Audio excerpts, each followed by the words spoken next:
Hey, what's up YouTube? This is Youthman. In this video, we're going to be doing some more testing and comparison between Klipsch's R-115SW subwoofer and SVS's PB-3000 subwoofer using some software called REW as well as the UMIK1 microphone. But before we get into the video, if you're into home theater, audio, and video, hit that subscribe button. And don't forget to hit that bell notification so that you'll be notified when the next video drops. All right, guys, well, yesterday I posted a video kind of doing some comparison between these two subwoofers, and so far it's been very well received. We reached 5,000 views just in the past 19 hours, and so I assume that means you guys are enjoying this content, and so I wanted to produce another video very similar, but I wanted to kind of add some more details. Down in the comments, a lot of you guys were asking if we could see the entire range of, when do these subwoofers drop off. In the last video, I had a narrower filter, and so we want to expand that range. I'm going to go down to 10 hertz to see when do each one of these subwoofers kind of fall off. So enough talking, let's get to measuring. All right, so I have REW opened up. That's Room EQ Wizard. We'll go ahead and click on Measure. Now up here at the top, I've got it set to 10 hertz, so we'll be measuring down to 10 hertz all the way up to 200 hertz. I went ahead before the video, I've made sure that the subwoofer is set in the Marantz SR8012 to right at about 70 decibels. The receiver right now is set at -25, and so we'll leave that the same, and then when I put the R115 subwoofer in its place, I'll make sure that it's calibrated at the same volume as well before we take that measurement. So let's go ahead and take our first measurement.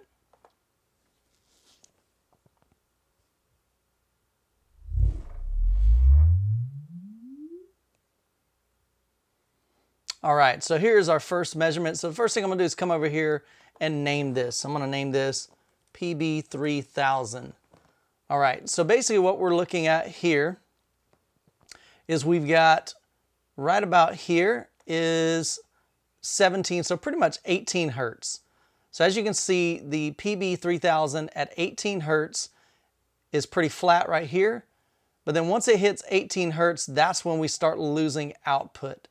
And so you can see if I click maybe here, well, before I do that. So right here at 18 hertz, it played right at 100.8 decibels. So let's just say we come here in between. So now we're at 96 decibels playing at 15 hertz, a little bit lower. Let's go down to maybe 13 hertz or 14. So about right there, that's 14 hertz. It played 89.5. And as we keep going down, 12.27 hertz played 83 decibels, 10.93 played 77. So when we get all the way down here to 10 hertz,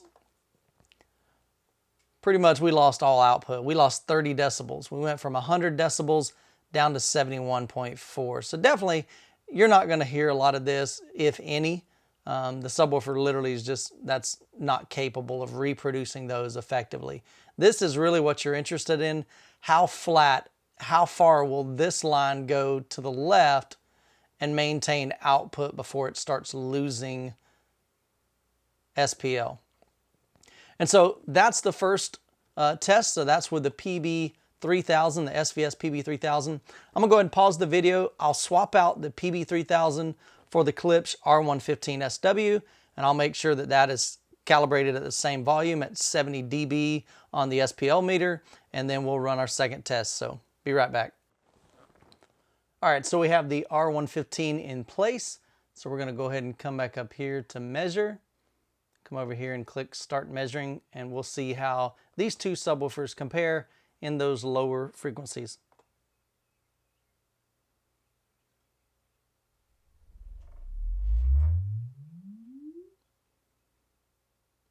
All right, so here we have the two charts. I'm gonna go ahead and come over here just at the beginning to the top left, and we're gonna call this R115SW. So let's take a look. Okay, so here we see the same thing we did in the previous video. The PB16 has more output than the R115SW. They follow pretty much the same curve though, until we get to right about here. So what happens is if I can come over here, and if I click, right down here it tells you what frequency that's playing.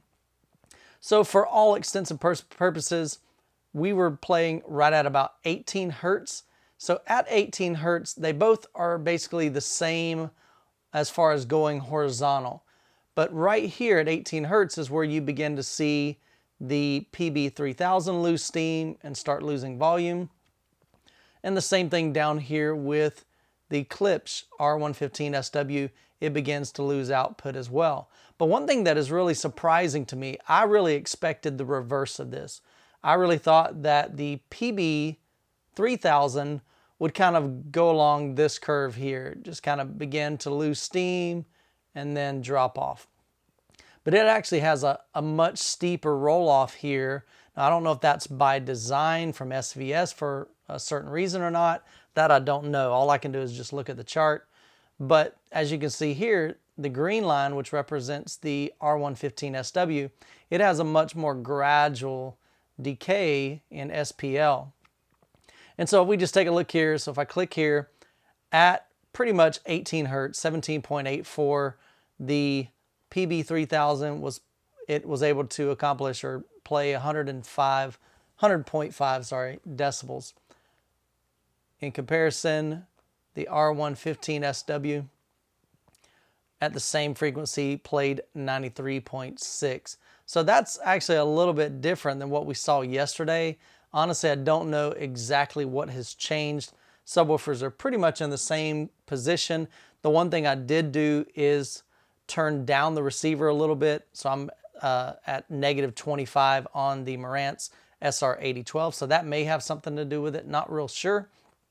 But regardless, the biggest thing I wanted to see in this video was how do they compare in reference to these lower frequencies from 18 hertz down. And so definitely the R-115 kind of sustains volume. So let's just kind of compare. So right here, it was playing 93. And so it's going to lose about 10 decibels from 18 hertz down to 10 hertz. I can get my cursor right there. So it went from 93.6 to 84.1. And then the PB3000 went from 100 decibels down to 70. So it lost 30 decibels by the time it hit 10 hertz. So that's quite a bit. But even here, honestly, I'm not bragging on Klipsch by any means, because this is pretty much kind of unusable. I mean, when you're losing almost, well, I guess about 15 decibels, that's very significant. That's a lot of output. And so to me, this right here, it's really not usable. What you want to see in your subwoofer is this line to stay as pretty flat as possible. And of course, the further it goes, like when I reviewed the Power Sound Audio PSA 3611, this line down to 10 hertz actually went up just a little bit. So it kind of did this number, which was crazy impressive to have solid flat frequency response from 20 hertz all the way down to 10 hertz. That subwoofer is a beast. And so definitely not as much extension down here, but again, they only state that they play down to about 18 hertz, 17 hertz, somewhere in that range. And so both of these definitely showed on REW that they are capable of those frequencies. All right, guys, well, there you have the comparison between the Klipsch R-115SW and SVS's PB3000 subwoofer to see how low can you go. Well, guys, I'm going to sign off here. Hope you guys have a blessed weekend. If you've got some comments or questions regarding this video, definitely leave them down in the comments below. And as always, you guys be blessed, and we'll catch you in the next video.